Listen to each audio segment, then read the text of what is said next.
Այո, բայց անվտանգության մասին ես նախկինում էլ առիթ ունեցել եմ, որ երբ որ մենք անվտանգություն առաջին անգամ անվտանգություն ասելիս հիշատակելիս հասկանում ենք բանակ, նշանակում է մենք անվտանգություն չունենք։ Եթե մենք երկրորդ անգամ անվտանգություն ասելիս հասկանում ենք էլի բանակ, նշանակում է մենք անվտանգություն չունենք։ Եթե մենք երրորդ անգամ ասելիս ենք անվտանգություն ասելով հասկանում բանակ, էլի նշանակում է, որ մենք անվտանգություն չունենք։ Որովհետև անվտանգությունը ինքը բազմաշերտ է եւ դա էլի մեր, դա էլ է կրթության հարց։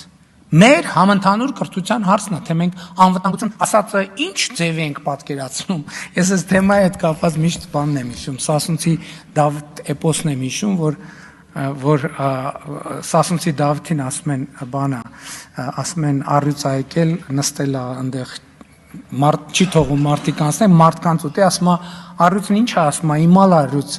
ասում են գազանների ջոջն է առյուծ, մարդկանց կուտի, ասում է հերվանց կուտի, թե մոտենաց նոր կուտի։ Հիմա մենք սենց թվում է թե պրիմիտիվ է, բայց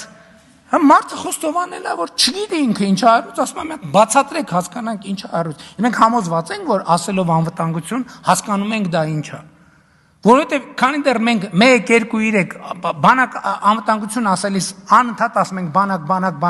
բանակ, դա մի բանի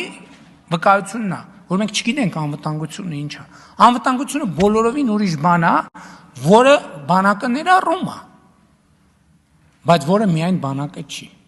Ինչ վերաբերում է բանակի բարեփոխումներին, այո, մեծ ծավալով բանակի բարեփոխումներ են տեղի ունենում, բայց ես էլի ուզում եմ ընդգծել, որ բոլոր այն փորձերը, որ փորձարարվում ներկայացնել, որ Հայաստանի Հանրապետությունը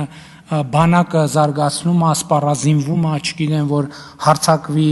այս ուղղությամբ կան, այն ուղղությամբ, ես պաշտոնապես ասել եմ եւ ասում եմ, որ Հայաստանի Հանրապետության բանակը Հայաստանի ինքնիշխան միջազգայինորեն ճանաչված տարածքից դուրս խնդիր չունի եւ չի ունենալու։ Եվ ասում եմ նույնիսկ մինչև Հայաստանի օկուպացված ավելի քան 200 քառակուսի կիլոմետր ինքնիշխան տարածքների մասով էլի բանակի առաջ խնդիր չի դրվելու, որովհետև սահմանազատման հանձնաժողովների